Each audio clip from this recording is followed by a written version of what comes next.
Ladies and gentlemen, welcome to It's Rainmaking Time. This is Kim Greenhouse. It gives me great pleasure to welcome Stephen Zarlenga. He is the director and founder of the American Monetary Institute. He is also the author of a blockbuster book, The Lost Science of Money, The Mythology of Money, and the Story of Power. And he has created a monetary reform bill that Dennis Kucinich has introduced into Congress. And we're here to talk about monetary reform on a detailed level because it's so complex what's going on in the United States with the money system. And so many of us really don't understand why we're where we are monetarily. Ladies and gentlemen, welcome Stephen Zarlenga to It's Rainmaking Time. Good morning. Good morning, Kim, and thank you for that nice introduction. I would like to say I'm actually the co-founder of the American Monetary Institute. The other co-founder is a very interesting lady from New York, Dr. Lucienne DeWolf, and she was a critical element in founding the Institute and in seeing to it that the work went forward. Men don't do it all alone, you know.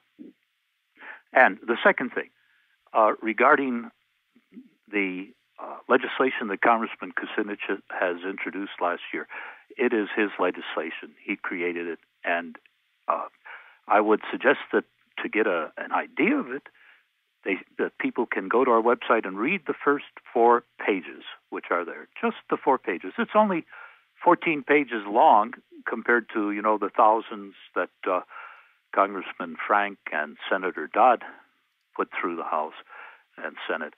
But it really does the job. Dennis has honored you by letting the public know that a lot of the principles that you put forth are in that bill. And so I think, at least from his presentation, that he's adopted a lot of your policy. You have to understand something. Nobody tells congressmen or senators what to do, except maybe the very big donors. And we're not one of those. They have their own view of things and their own rules, and we're very happy that Congressman Kucinich likes a lot of what we do. That's all I can say.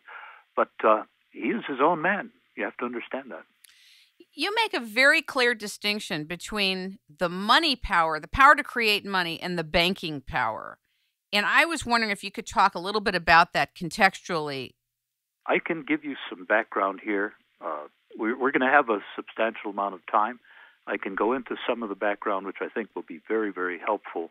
My book, The Lost Science of Money, is written largely from a historical point of view. The first 23 chapters give the history and the case studies, which make it clear what money is and what has happened to it over the millennia. Actually, goes back. Really, we start seriously with Aristotle and then go forward. I have been interviewed one time before by PBS by Alan Chartock, the king of Northeast Public Radio. You may know who he is. Has about 30 public stations up there in the Northeast. And that's on our website as an iPod. In fact, we have about a dozen free iPods there that people can take a look at. And our website is at monetary.org. And all your listeners are welcome to go there. The truth of the money power is that there's been an ongoing battle, and we can trace it back at least to Aristotle, a battle for the control of money in society. Who is going to control what we'll call the money power? Now, the money power, in brief, is the privilege or ability or power to create new money in a society, or to strongly influence how money is created in a society. And it's been at the bottom of so many of the problems that society has. For example, at the present day, the misuse of the money power by the banking system, which is granted special privileges. They're granted the privilege to create money in our present system. And they abuse that to the point that they've endangered the entire civilized world.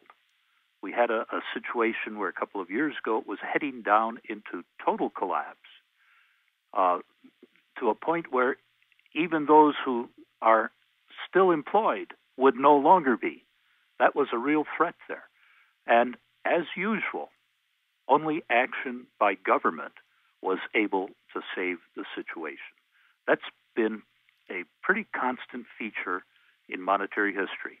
The private control of money, which is what we have, brings the system to a collapse, and only with the government stepping in and rescuing the situation does it come back. Now, this is something that has been ignored. It's been ignored by really almost all economists. There are exceptions. It's been absolutely ignored, in fact, denied by such as the Austrian School of Economics, what you might call the conservative economics.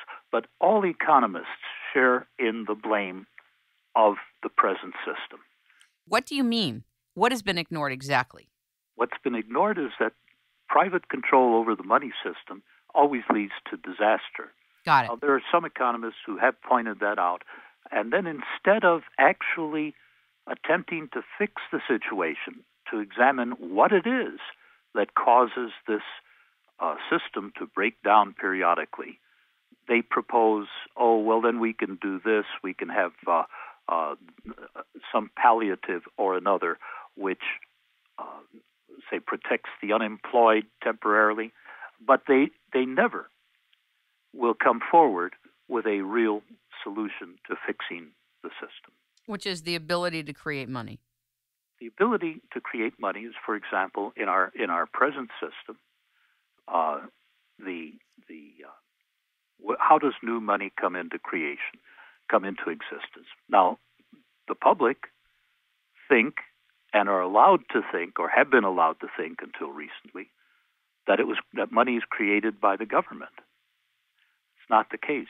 In our system, new money is created whenever the banks make loans.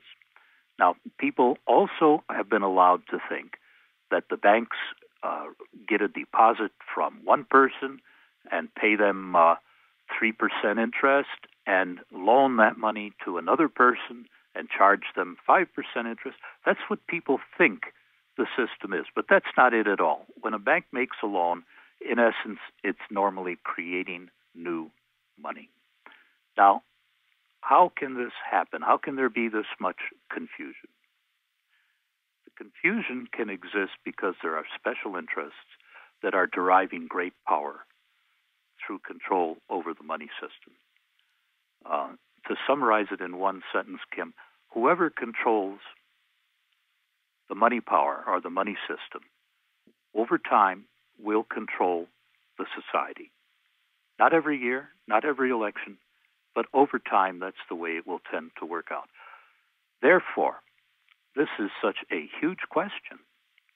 It can supersede democracy. Don't you think it already has?